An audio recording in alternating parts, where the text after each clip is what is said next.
Saudi Arabia recalled its ambassador in Berlin for consultations last Saturday, on the same day as the Saudi Foreign Ministry issued a strongly worded statement critical of comments made earlier in the week by Germany's Foreign Minister Sigmar Gabriel.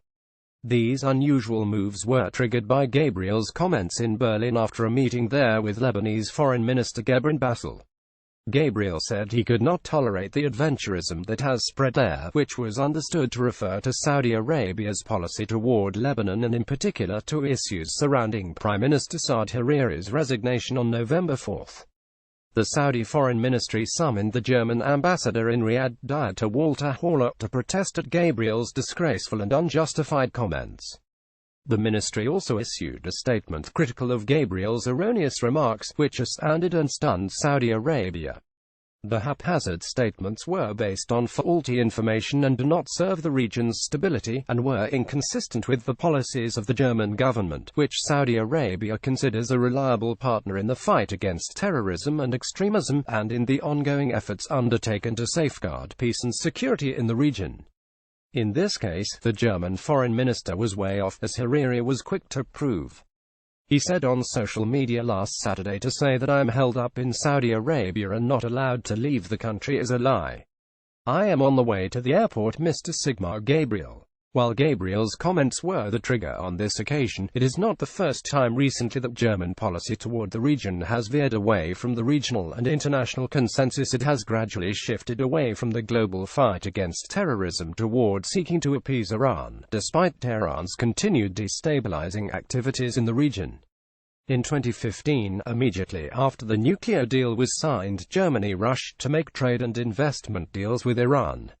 In July 2015, Gabriel himself became the first senior figure from any large Western country's government to visit Iran since the agreement on the Joint Comprehensive Plan of Action was signed only days before. At the time serving as the Federal Minister of Economic Affairs and Energy, he was the first high-level German government visitor to Iran in 13 years, traveling with a delegation of German industry representatives seeking access to the Iranian market. The trip was probably naive and counterproductive, as Germany appeared ready to turn its back on its traditional partners in return for a paltry, uncertain reward. German trade with Iran was only about $3 billion in 2016, a year after sanctions were lifted, compared with over $30 billion in trade with the 6 Gulf Cooperation Council (GCC) countries in the same year. Iran's touted potential is limited. Its GDP amounts to no more than 25% of the GCC's. The GCC is Germany's second-largest export destination, and Saudi Arabia alone is Germany's third-largest export destination. While other Western countries focus on Iran's destabilizing activities and support for terrorism, Germany's top diplomat appeases Tehran in a naive and futile attempt to boost trade.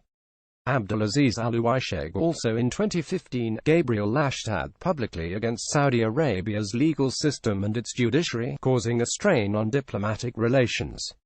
Later that year, Gabriel publicly accused Saudi Arabia of supporting religious radicals and funding mosques that he accused of breeding dangerous Islamists. In those and other cases, the minister, at the time Minister of Economic Affairs, eschewed diplomacy and sought quick political or electoral gains at the expense of long-term mutual interests. After he became Germany's foreign minister in January 2017, appeasement with Iran intensified. Overlooking its growing activities to support terrorism and destabilize the region, and the unprecedented growth of its ballistic missile program since the nuclear deal was signed, while the US and France, with other key powers, have restored the focus on Iran's missile program and its support for terrorism, Germany's policy toward the region sought to reap mercantile benefits instead. Perhaps to justify its controversial appeasement of Iran, it voiced criticism instead of Iran's adversaries, acting almost as an apologist for Iran's destabilizing activities and support for terrorism. A case in point is Yemen, where German diplomats undermined the UN Special Envoy, opening an alternative channel with the Houthi militia. This is something that the GCC has raised repeatedly with the German Foreign Ministry. In June 2017, Gabriel told Germany's Handelsblatt newspaper that U.S. policy in the region was extremely dangerous, criticizing in particular GCC-U.S. military cooperation. It was inexplicable why Germany would be alarmed by GCC states buttressing the defenses against growing threats from Iran. Within Germany as well, a recent shift in its regional policy and its style are not universally supported, as became evident to me in recent meetings with German experts and officials. One expert likened Germany's new approach to a bull in a china shop, upsetting the delicate balance that Germany maintained in the past. The new policy threatens to undo the careful work of previous German diplomats, including President Frank-Walter Steinmeier, who was foreign minister for many years before assuming the presidency this year. Abdulaziz Al-Uwaisheg is a columnist for Arab News. Email protected Twitter at AbuFahmad1.